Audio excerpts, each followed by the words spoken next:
Recording in progress. Hi, welcome, welcome, welcome. Welcome to our monthly webinar series.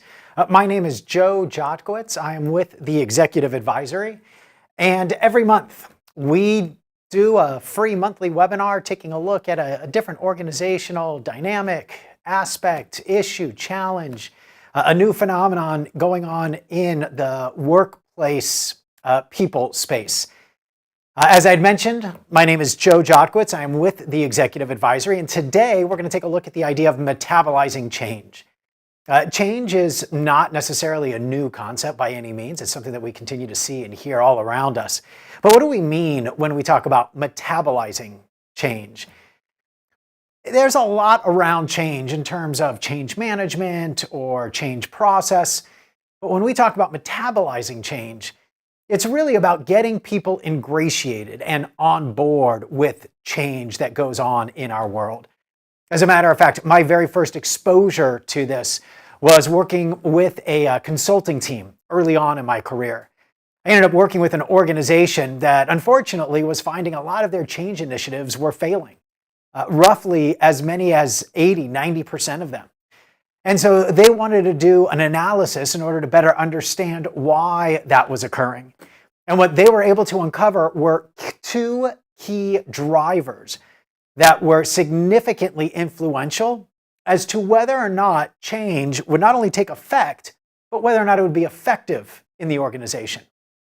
And those two drivers were quality and acceptance. And this is the way it ended up working out. What they did was they started to take a look at hundreds of different change initiatives, and they boiled down each one into these two components. And then they put a measurement around it. This was a manufacturing organization, so that which can be measured can be improved. They ended up creating a scale on 1 to 10, 10 being high, 1 being low, and the first piece that they assessed was how good a quality idea or change initiative was what they were trying to promote.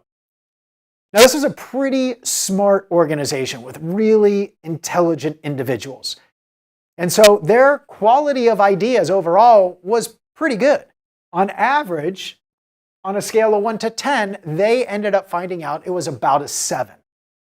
Then, when they started to evaluate the acceptance score, the acceptance was evaluated based on the organizational readiness. How much effort and time they put into getting buy-in from individuals that were going to be implementing the change, including them in the process, communicating it on a regular basis. Well, when they ended up analyzing this component, they found, unfortunately, this one was not as strong. And on a scale of 1 to 10, it ended up coming out to a score of 2. As a result, their overall effectiveness ended up having a score of only 14, which in the end did seem to mirror what they were finding, that roughly 80–90% of their change initiatives were failing, roughly only 10–20% were successful.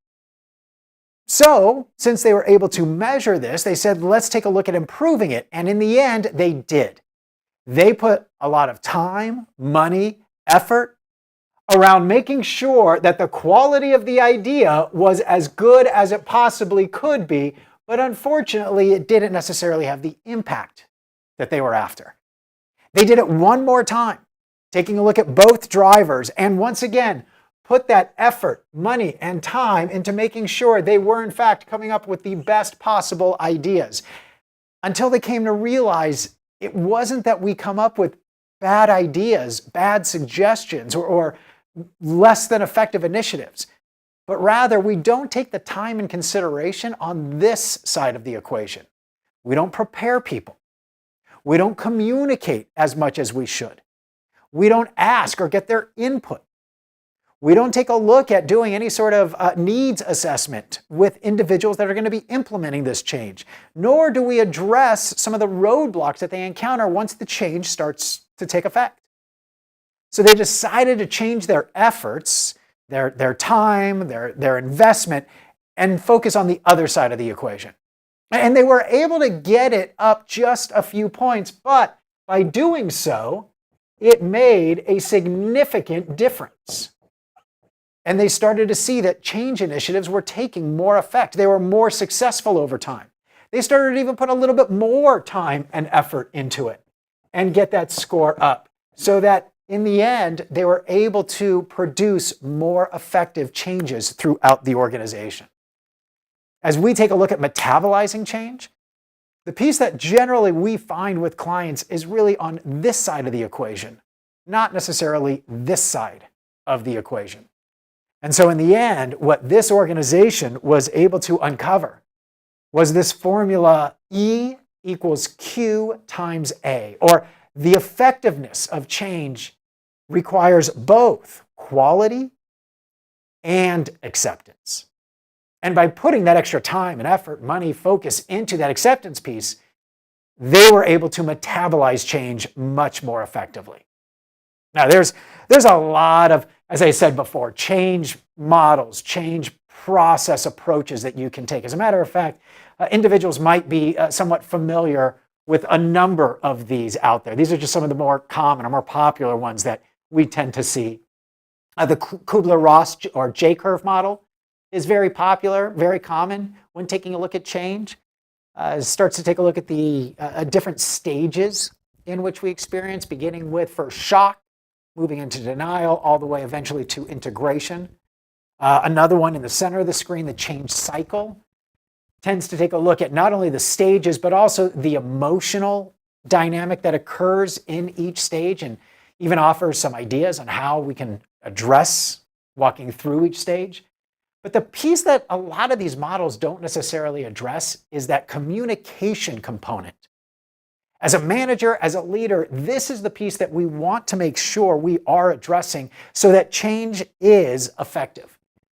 And as such, we are going to take a look at ways in which we can communicate change as effectively as possible. The technique that I am going to suggest is referred to as sometimes grounding the message. So what we see is people will communicate change, and they can be very bottom line and direct about it. This is the direction we're going. We're taking a look at merging with so-and-so. We've got a new product line that we need you to take a look at. When we see this occur, it is communicating that change without necessarily grounding or bridging it to what is known, to what people are familiar with. And when we do that, we find that that acceptance piece, when it comes to change, it just helps ingratiate people a little bit more, a little bit quicker to that change. So here are three key pieces when we want to communicate change in our organization to our teams. It is situation, complication, implication. This template is a good way to think about communicating change to your people, your team, in a way that bridges or grounds them to what they know into what is coming. I'm going to talk through each component and even give you some example on how this might work. So this first begins with being able to communicate the situation. When we communicate the situation, what we're doing is we are connecting it to what was.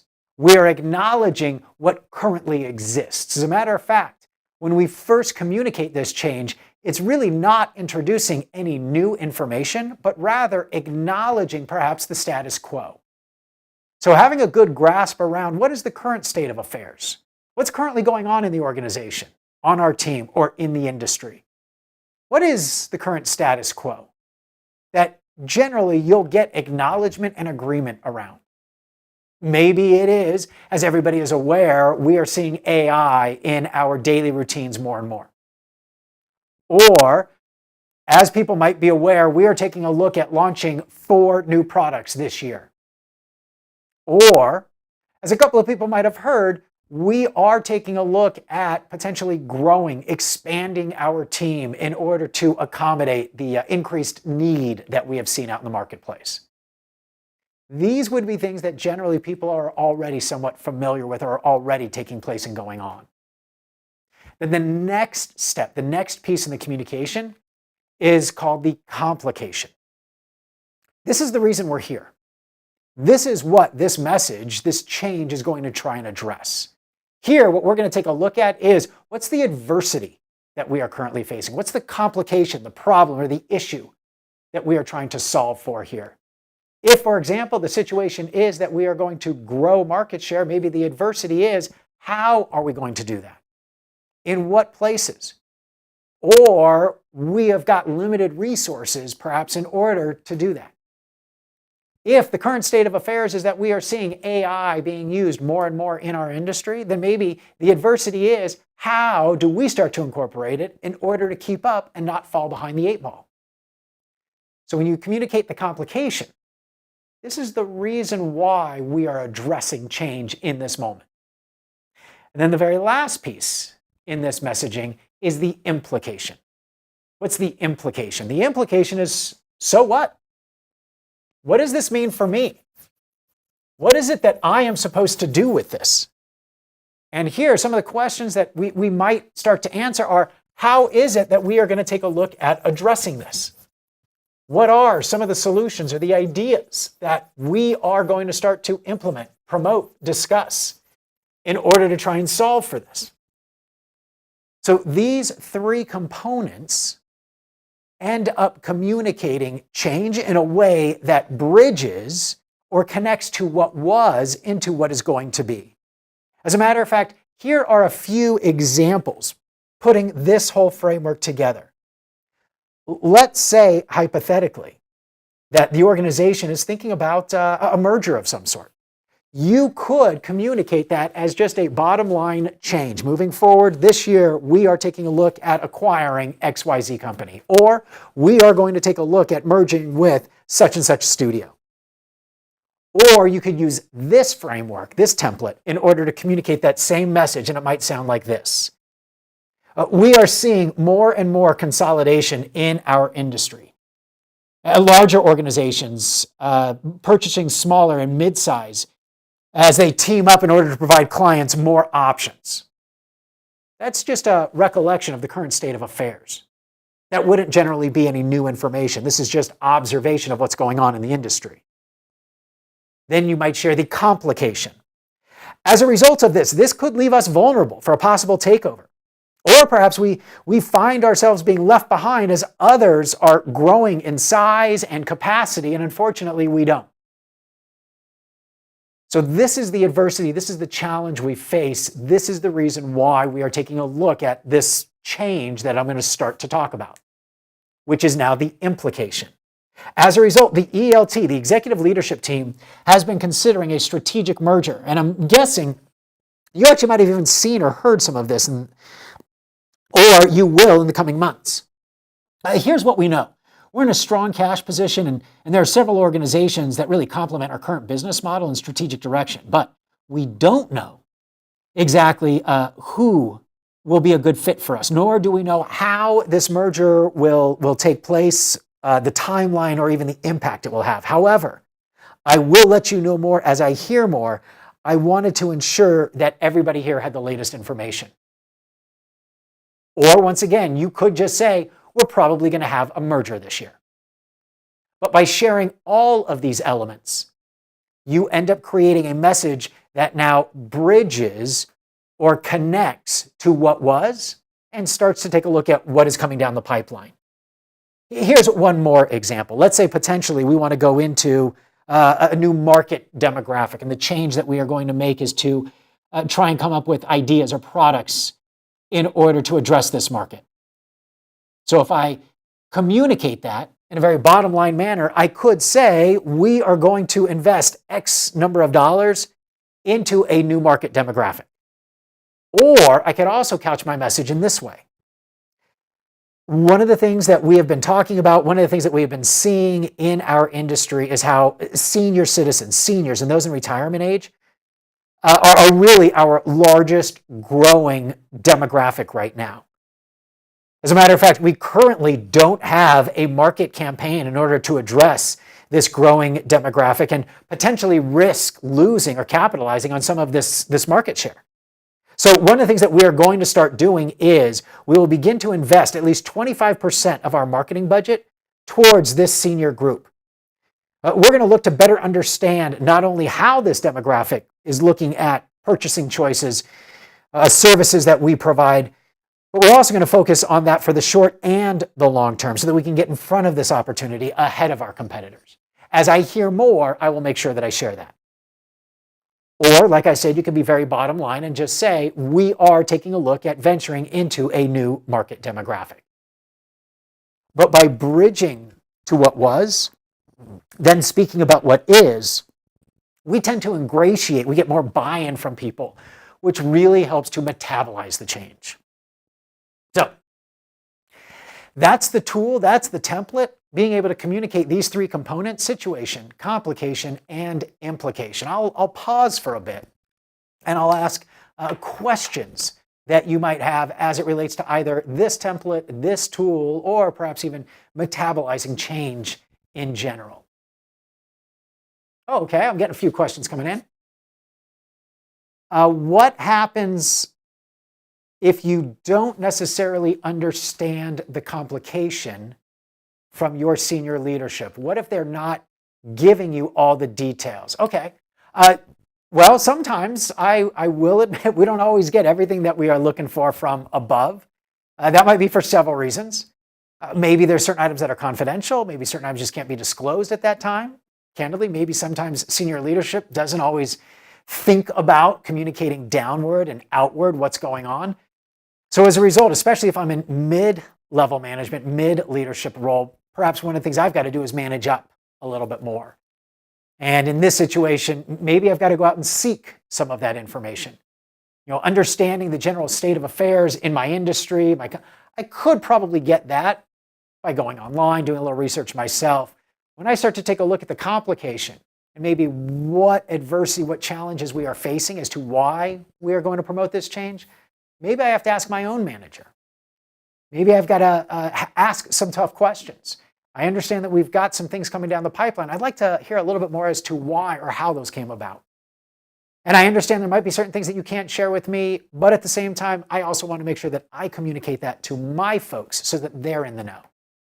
So sometimes it does require managing up a little bit, and I've got to ask some of those questions. It's a good one. Okay, here's another one. Yes, I shared several of the change management models earlier in the webinar. Do I have a favorite? I might be a little partial to the change cycle. I kind of like the way it's mapped out. It takes a look at not only the different stages in which how people process change, but it also identifies certain behaviors to look for. Also even gets into the way that people might feel about certain stages during that process. And it does provide some ideas, some techniques or strategies on how to address some challenge with change at each of those stages. However, I will also say the Kubler-Ross, the J-curve model, is one that I see quite often, and people do really seem to connect with that one as well. So there are numerous change management models, and you can use just about any of them depending on the situation or scenario. Here is one more question. What about resistance to change? Oh, how do you address resistance to change? That's a good one. Yes, it is not uncommon that we might get a little bit of pushback. We might get some resistance to change and change initiatives that we're communicating. One of the things that I generally find is the key is, first and foremost, to identify the type of resistance that we get. Give you an example. We find that we get three different types of resistance generally. The first one I categorize as rational resistance, and it might start to sound like this. I'm not sure I understand where you're coming from. I'm not sure I'm clear on how that is going to affect me. And you can almost even hear in the tone of their voice, there's a little bit of a trailing off, like if we were to write it down on paper, it'd be the ellipse, if you will, the three dots, almost asking a question. Usually, we're pretty good about addressing or responding to this type of resistance. This rational resistance is usually just looking for more information. And as a result, we give it. We give more examples. We give another explanation. Maybe we give a little bit more details, some facts. And that usually satisfies this type of resistance. But the second one starts to sound a little different. It is no longer, I don't get it, I don't understand it, but rather it moves into, well, I don't like it. That's not fair. That's not on my job description. And all of a sudden the tone changes. If we were to look at this on a piece of paper in a Word doc, those ellipses would no longer be there. It would be punctuated with a period, maybe even a bolded period. Well, that's not fair.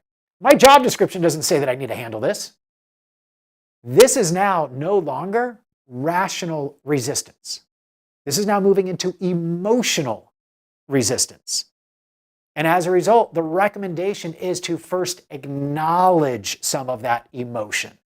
You want to acknowledge, recognize it in order to diffuse it. So you empathize, you sympathize, and then you redirect. How do you do that? Well, first you acknowledge the emotion or the frustration that you're sensing from them. Well, look, I understand that this might not feel fair. I totally get that this is not explicitly written on the job description, and this probably will end up asking us to expand our skill set a little bit. As a matter of fact, that's the reason why I'm sharing this with you sooner than later, is I wanted to talk to you about it and perhaps even develop a game plan, get ahead of it. And so now I'm redirecting back to the solution at hand. They might even do it again. Well, yeah, I know that you want to get ahead of it, but I'm saying that this isn't fair. This was not communicated to me when I was first hired. Look, my job description said I did not have to incorporate this tool, or this software wasn't going to be something that I had to master. And once again, you acknowledge it, but then you redirect it. Look, I understand how you feel. As a matter of fact, when I first started to hear about this initiative, candidly, I felt the same way. This now is going to require a new skill set that I am unfamiliar with and was not in the job description. Focusing forward on what we can control for, what I want to do is start to outline what those skills might be.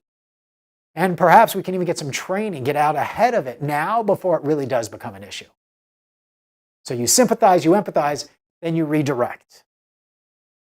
However, what I see a lot of times is when we get that type of emotional resistance, we actually respond as if it's rational resistance, and so we just give more information. When they say, well, I don't like it, that's not fair, it's not on my job description, and we respond with, sure, no problem. Let me give you another example. Let me give you more information. Let me tell you why we're doing this. That only infuriates people more. Why? Because they understand it. It has nothing to do with comprehension. It's the fact that they feel now this is going to add more stress, more frustration on their plate. And so now that emotional resistance gets heightened even more into what we refer as highly emotional. And it moves from, I don't like it, I don't get it, I don't understand it, into I don't like it, into now I don't like you. And it starts to get a little personal. Well, obviously you don't know what the hell you're talking about because you can't even address my answer. And now when you get into this type of resistance, it gets very difficult to try and settle. As a matter of fact, the recommendation, if you do end up getting this level of resistance, I suggest putting a break in the conversation. Put a break in the conversation and revisit it at another time. So great question. We will get resistance.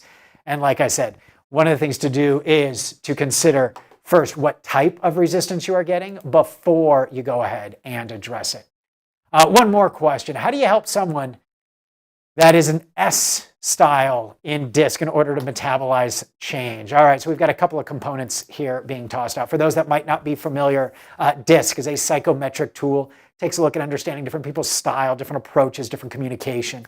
And somebody that's got a little bit more of an S style, candidly, appreciates more time to digest, to metabolize change, to process it. And so one of my recommendations might be to take the change and break it down into smaller, more digestible baby steps, if you will. In addition, doing a little bit more check-in with somebody that might have a little bit more of that S component in their style, just to check in and see how things are progressing, how things are going.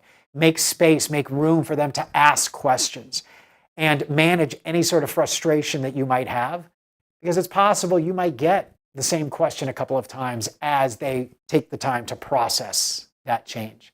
So great question. Thank you for chiming in on that one. As a matter of fact, they were all great questions. I really appreciate it. I do realize we're starting to come to the end of our time here. So I will also make a note that I will be happy to follow up with everyone after this webinar with a recorded session. If you do have more questions, please feel free to reach out. We take a look at helping people metabolize change as well as other organizational dynamics. We design, develop workshops, large-scale development programs. We serve as thought partnership internally on this. We do a lot of one-on-one coaching, individual coaching, executive coaching. We'd be happy to help. And if I could put this date on your calendar, Tuesday, March 24th, 11:30 Pacific, where my brilliant colleague Heather starts to take a look at unleashing creativity. You will not meet a more creative individual, so she is perfect to speak on this topic of creativity. If you want, you can go ahead and scan that QR code. You can sign up directly for it. And if we can be of any help, more than willing, please feel free to reach out. Thanks, everyone, and hope you have a great rest of your week.